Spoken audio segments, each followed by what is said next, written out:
Notice issue करने की last date होगी 3 महीना पहले और दिसंबर 28 हो गई ऑर्डर इशू करने की। ये तो आज के जो प्रोविजन है ना उसको डिस्कस।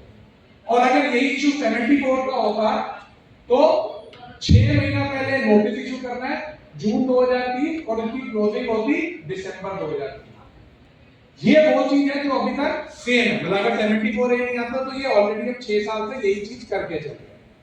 अब प्रॉब्लम क्या होती थी, 30 सितंबर 2028 निकल गई, 30 सितंबर 2028 निकल गई और अभी तक 30 जून 2030 नहीं आया। यानी वो जो बीच का पीरियड होता था, उस बीच के पीरियड में जब 73 की टाइम लिमिट निकल गई लेकिन 74 की टाइम लिमिट बाकी है और डिपार्टमेंट को आइडेंटिफाई हो गया कि यार ये टैक्स लायबिलिटी तो है, ये टैक्स लायबिलिटी तो है, तो डिपार्टमेंट क्या करता था कि ये लायबिलिटी तो है। अब वो मेंथरिया को उसके अंदर इनकॉर्पोरेट करता था, इंटेंशन टू इवेड टैक्सेस को करता था, गलत करता था, सही करता था, अभी हम उस पे नहीं, लेकिन वो सेक्शन 74 को इस पे ट्रैक करता था। उस पूरे में क्या होता था, हम लोग चैलेंज करते थे कि सर इसमें इंटेंशन टू इवेड टैक्सेस नहीं है, मेंथरिया नहीं है, तो ये जो पूरी एडजुडिकेशन हुई है ये नल और वॉइड है। ये जो पूरी एक्सरसाइज होती थी, यानी एक ऑर्डर इशू हो गया, उस ऑर्डर को मैं अपील में लेके जाता था, अपील में जाके फाइनल एपिलेट अथॉरिटी या ट्राइब्यूनल या हाई कोर्ट तक की चीजें ट्रैवल करती थी। इस पूरे में किसके ऊपर बर्डन जा रहा था, मेरा पूरे का पूरा बर्डन जा रहा था लिटिगेशन सिस्टम पे, जुडिशियरी के ऊपर प्रेशर फील हो रहा था। तो उन्होंने बोला हम ऐसा करते हैं, इन दोनों को मर्ज करते हैं, यानी जो कट ऑफ डेट है वो दोनों के लिए बराबर 74 ए लेके आते हैं, यानी आपका चाहे मेंथरिया है या मेंथरिया नहीं है, 3.5 साल तक केस खुलता है।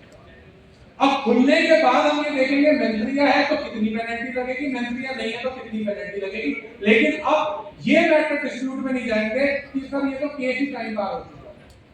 अब आप समझने की कोशिश करें, सेक्शन 74 है जिसपे जूरिस्प्रूडेंस 1996 में पहली सुप्रीम कोर्ट की जजमेंट आ गई थी, ऑलमोस्ट आज उसके 30 साल हो गए। 30 साल के बाद डिपार्टमेंट कहता नहीं हम 74 ए ले जाते, दोनों को क्लब कर देते हैं, क्योंकि आज भी ये इशू चल रहे हैं। क्योंकि आपके सामने अगर आपको बोला जाए कि भैया सामने 10 लाख की लायबिलिटी नजर आ रही है और आप ऑफिसर हो, आप भी बोलोगे यार लायबिलिटी तो है, मैं अपना बेस्ट करता हूं, इवेंचुअली जो होगा ऊपर देखी जाएगी। अब वो जो लिटिगेशन पे प्रेशर बन रहा था उसको किसी तरह से कंट्रोल किया जाएगा, जहां पे अब 3.5 साल का मतलब ये टैक्स तो देना ही पड़ेगा, इंटरेस्ट तो देना ही पड़ेगा, ज्यादा से ज्यादा जो झगड़ा आएगा वो पेनल्टी है और इसके अलावा कोई झगड़ा नहीं आएगा। सर अभी तक ये बेस समझ लगा कि 74 आया क्यों है, ताकि आपकी और डिपार्टमेंट की यानी जो फ्रिक्शन सबसे ज्यादा होती थी कि टाइम लिमिटेशन हो गई, वो अब थ्योरेटिकली खत्म होने स्टार्ट हो गई। सर इसमें एक चीज और होगी, अभी जो डिपार्टमेंट जनरली ऑडिट कर रहे हैं वो कितने सालों का करते हैं, अब वो थोड़ा सा रिड्यूस होकर 4 साल के आते हैं। क्यों? क्योंकि 3.5 साल तो उनकी due date of annual return उनको करना है नोटिस इशू। अब नोटिस इशू करने के लिए पहले अपनी एक्सरसाइज भी करनी होती है, तो 6 महीना आप 2 मान लीजिए, चाहे ऑडिट की हो किसी की भी हो, तो उसको पूरे 4 साल तो अपने पास ही चाहिए कुछ करने के लिए। तो इसीलिए वो मेरे ख्याल से जो पहले 5 साल का हमारा ट्रेंड सेंटर का होता था वो शायद रिड्यूस होकर 4 साल के ट्रेंड का, अभी इमीडिएट नहीं होगा क्योंकि 74 स्टार्ट हुआ, बट लॉन्ग टर्म के अंदर वो ट्रेंड थोड़ा सा चेंज होता हुआ नजर आएगा।